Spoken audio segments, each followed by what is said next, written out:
Hello ವೀಕ್ಷಕರೇ, ತಮಗೆಲ್ಲರಿಗೂ ಮತ್ತೊಂದು ವಿಡಿಯೋನಲ್ಲಿ ಸ್ವಾಗತ. ತಾವಿಲ್ಲಿ ನೋಡುತ್ತಿರುವ ಹಾಗೆ ಕರ್ನಾಟಕ ವಿಧಾನ ಪರಿಷತ್ತಿನಲ್ಲಿ ಇವಾಗ ಹುದ್ದೆಗಳನ್ನು ಕರೆಯಲಾಗಿದ್ದು, ಸೊ ಈ ನೇಮಕಾತಿ 2024 ಮಾರ್ಚ್ರಲ್ಲಿ ಆಹ್ವಾನಿಸಲಾಗಿತ್ತು. ಬಟ್ ನಮ್ಮ ಕರ್ನಾಟಕ ರಾಜ್ಯ ಸರ್ಕಾರವು 3 ವರ್ಷ ವಯೋಮಿತಿಯನ್ನು ಸಡಿಲಿಕೆ ಮಾಡಿರುವ ಕಾರಣ ಇನ್ನೊಮ್ಮೆ ಈ ಹುದ್ದೆಗೆ ಅರ್ಜಿಯನ್ನು ಸಲ್ಲಿಸಲು ಅವಕಾಶ ನೀಡಲಾಗಿದೆ. ಸೊ ಈ ಹುದ್ದೆಯನ್ನು ಅರ್ಜಿ ಸಲ್ಲಿಸುವ ಬಗ್ಗೆ ಯಾವ ರೀತಿ ಅಪ್ಲೈ ಮಾಡಬೇಕು, ಇದಕ್ಕೆ ಕ್ವಾಲಿಫಿಕೇಷನ್ ಏನು, ಏಜ್ ಲಿಮಿಟ್ ಏನು ಅನ್ನೋದ್ರ ಬಗ್ಗೆ ಈ ವಿಡಿಯೋ ಒಂದರಲ್ಲಿ ತಿಳಿಯೋಣ ವೀಕ್ಷಕರೇ. ಸೊ ಎಲ್ಲರಿಗೂ ಇದೊಂದು ಸುವರ್ಣ ಅವಕಾಶ. ಸೊ ಯಾರೆಲ್ಲ ಅರ್ಹರಿದ್ದೀರಿ ಅಂಥ ಒಂದು ಅಭ್ಯರ್ಥಿಗಳು ಬೇಗನೆ ಹೋಗಿ ಅರ್ಜಿಯನ್ನು ಸಲ್ಲಿಸಿ. ಸೊ ಹುದ್ದೆ ಹೆಸರು ಮೊದಲನೇದಾಗಿ ಕಂಪ್ಯೂಟರ್ ಆಪರೇಟರ್ 4 ಹುದ್ದೆಗಳು. ಇದಕ್ಕೆ ವಿದ್ಯಾರ್ಥಿ BCA ಅಥವಾ ಕಂಪ್ಯೂಟರ್ ಸೈನ್ಸ್ ಅಥವಾ ಎಲೆಕ್ಟ್ರಾನಿಕ್ಸ್ BSc ಪದವಿ ಹೊಂದಿರಬೇಕಂತ ಹೇಳಿದ್ದಾರೆ. ಸೊ ಸಹಾಯಕರು 3 ಹುದ್ದೆಗಳು. ಇದಕ್ಕೆ ವಿದ್ಯಾರ್ಥಿ ಕಾನೂನು ಪದವಿ ಹೊಂದಿರಬೇಕು ಮತ್ತು ಕಂಪ್ಯೂಟರ್ ಜ್ಞಾನ ಹೊಂದಿರಬೇಕು. ಮೂರನೇದಾಗಿ ಕಿರಿಯ ಸಹಾಯಕರು 7 ಹುದ್ದೆಗಳು. ಸೊ ಇದಕ್ಕೆ ವಿದ್ಯಾರ್ಥಿ ಯಾವುದೇ ಪದವಿ ಹೊಂದಿರಬೇಕು ಮತ್ತು ಕಂಪ್ಯೂಟರ್ ಜ್ಞಾನ ಹೊಂದಿರಬೇಕಂತ ಹೇಳಿದ್ದಾರೆ. 4ನೇದಾಗಿ ದತ್ತಾಂಶ ಸಹಾಯಕರು ಬೆರಳಚ್ಚುಗಾರರು 5 ಹುದ್ದೆಗಳು. ಇದಕ್ಕೆ ವಿದ್ಯಾರ್ಥಿ PUC ಪಾಸಾಗಿರಬೇಕು ಮತ್ತು ಹಿರಿಯ ಬೆರಳಚ್ಚುಗಾರ ಪರೀಕ್ಷೆ ಪಾಸಾಗಿರಬೇಕಂತ ಹೇಳಿದ್ದಾರೆ. 5ನೇದಾಗಿ ಸೀನಿಯರ್ ಪ್ರೋಗ್ರಾಮರ್ 2 ಹುದ್ದೆಗಳು. ಹುದ್ದೆಗೆ ಸಂಬಂಧಿಸಿದ ವಿಷಯದಲ್ಲಿ ಇಂಜಿನಿಯರಿಂಗ್ ಪದವಿ ಮತ್ತು ಅನುಭವ ಹೊಂದಿರಬೇಕು. 6ನೇದಾಗಿ ಜೂನಿಯರ್ ಪ್ರೋಗ್ರಾಮಿಂಗ್ 2 ಹುದ್ದೆಗಳು. ಇದಕ್ಕೆ ವಿದ್ಯಾರ್ಥಿ ಹುದ್ದೆಗೆ ಸಂಬಂಧಿಸಿದ ವಿಷಯದಲ್ಲಿ ಇಂಜಿನಿಯರಿಂಗ್ ಅಥವಾ ಪದವಿ ಮತ್ತು ಅನುಭವ ಹೊಂದಿರಬೇಕಂತ ಹೇಳಿದ್ದಾರೆ. 7ನೇದಾಗಿ ಜೂನಿಯರ್ ಕನ್ಸೋಲ್ ಆಪರೇಟರ್ 4 ಹುದ್ದೆಗಳು. ವಿದ್ಯಾರ್ಥಿ ಹುದ್ದೆಗೆ ಸಂಬಂಧಿಸಿದ ವಿಷಯದಲ್ಲಿ ಇಂಜಿನಿಯರಿಂಗ್ ಪದವಿ ಅಥವಾ ಅನುಭವ ಹೊಂದಿರಬೇಕು.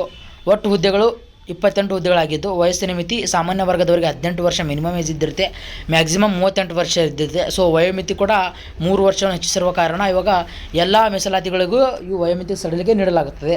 ಸೊ ಅರ್ಜಿ ಶುಲ್ಕ ತಾವು ಸಾಮಾನ್ಯ 2A 2B 3rd ಅಭ್ಯರ್ಥಿಗಳಿಗೆ 750 ರೂಪಾಯಿ ಅರ್ಜಿ ಶುಲ್ಕ ಆಗಿರುತ್ತೆ. SC ST ಮಾಜಿ ಸೈನಿಕ ಪ್ರವರ್ಗ 1 ಅಭ್ಯರ್ಥಿಗಳಿಗೆ 500 ರೂಪಾಯಿ ಅರ್ಜಿ ಶುಲ್ಕ ಆಗಿರುತ್ತೆ. ವಿಕಲಚೇತನ ಅಭ್ಯರ್ಥಿಗಳಿಗೆ 250 ರೂಪಾಯಿ ಅರ್ಜಿ ಶುಲ್ಕ ಆಗಿರುತ್ತೆ. ಆಯ್ಕೆ ಪ್ರಕ್ರಿಯೆ ಸ್ಪರ್ಧಾತ್ಮಕ ಪರೀಕ್ಷೆ ನಡೆಸಿ ನೇಮಕಾತಿ ಮಾಡಲಾಗುತ್ತದೆ ಅಂತ ಹೇಳಿದ್ದಾರೆ. ಅರ್ಜಿ ಸಲ್ಲಿಸುವ ವಿಧಾನ: ಅಧಿಕೃತ ವೆಬ್ಸೈಟ್ ಪ್ರವೇಶಿಸಿ ಆನ್ಲೈನ್ ಮೂಲಕ ಅರ್ಜಿಯನ್ನು ಸಲ್ಲಿಸಬಹುದು. ಅರ್ಜಿ ಸಲ್ಲಿಸಲು ಪ್ರಾರಂಭದ ದಿನಾಂಕ 4 ಡಿಸೆಂಬರ್ 2024 ಆಗಿರುತ್ತೆ. ಸೊ ಅರ್ಜಿ ಸಲ್ಲಿಸಲು ಕೊನೆಯ ದಿನಾಂಕ 3 ಜನವರಿ 2025. ಸೊ ಇವಾಗ ಅರ್ಜಿ ಸಲ್ಲಿಸಲು ಪ್ರಾರಂಭ ದಿನಾಂಕ ಸ್ಟಾರ್ಟ್ ಆಗಿದೆ. ಯಾರೆಲ್ಲ ಅರ್ಹ ಅಭ್ಯರ್ಥಿಗಳಿದ್ದೀರಿ ಅಂತ ಹೋಗಿ ಬೇಗನೆ ಅರ್ಜಿಯನ್ನು ಸಲ್ಲಿಸ್ಕೊಳ್ಳಿ. ಅಧಿಸೂಚನೆ ಕೂಡ ನಾನು ಡಿಸ್ಕ್ರಿಪ್ಷನ್ ಲಿಂಕ್ ಕೊಟ್ಟಿರ್ತೀನಿ, ತಾವು ಅಲ್ಲಿ ಹೋಗಿ ಅಧಿಸೂಚನೆ ನೋಡ್ಕೋಬೋದು. ವೆಬ್ಸೈಟ್ ಲಿಂಕ್ ಕೂಡ ನಾನು ಡಿಸ್ಕ್ರಿಪ್ಷನ್ ಕೊಟ್ಟಿರ್ತೀನಿ, ಅಲ್ಲಿ ಹೋಗಿ ತಾವು ವೆಬ್ಸೈಟ್ ಮುಖಾಂತರ ಅರ್ಜಿಯನ್ನು ಸಲ್ಲಿಸ್ಬೋದು.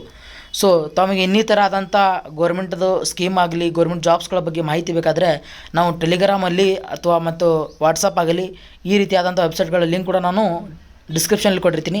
ತಾವು ಅದರ ಮುಖಾಂತರ ನಮ್ಮ ವಾಟ್ಸಪ್ ಚಾನಲ್ ಕೂಡ ಜಾಯ್ನ್ ಹಾಕೋಬೋದು ಮತ್ತು ಟೆಲಿಗ್ರಾಮ್ ಚಾನಲ್ ಕೂಡ ಜಾಯ್ನ್ ಹಾಕೋಬೋದು. ನಮ್ಮ ವಿಡಿಯೋನ ಕೊನೆ ತನಕ ನೋಡಿದ್ದಕ್ಕಾಗಿ ಧನ್ಯವಾದಗಳು. ವಿಡಿಯೋ ಚೆನ್ನಾಗಿ ಅನಿಸಿದರೆ ವಿಡಿಯೋಗೊಂದು ಲೈಕ್ ಮಾಡಿ. ತಾವು ಇನ್ನೂವರೆಗೆ ನಮ್ಮ ಚಾನಲನ್ನು ಸಬ್ಸ್ಕ್ರೈಬ್ ಮಾಡಿಲ್ಲ ಅಂದರೆ ಪ್ಲೀಸ್ ಬೇಗನೆ ಸಬ್ಸ್ಕ್ರೈಬ್ ಮಾಡಿಕೊಳ್ಳಿ.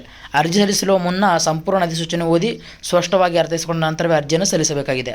ವೀಕ್ಷಕರೇ, ಈ ವಿಡಿಯೋ ಒಂದನ್ನು ಚೆನ್ನಾಗಿ ಅನಿಸಿದರೆ ತಮ್ಮ ಎಲ್ಲ ಫ್ರೆಂಡ್ಸ್ಗಳಿಗೂ ಕೂಡ ಶೇರ್ ಮಾಡಿ. ಧನ್ಯವಾದಗಳು.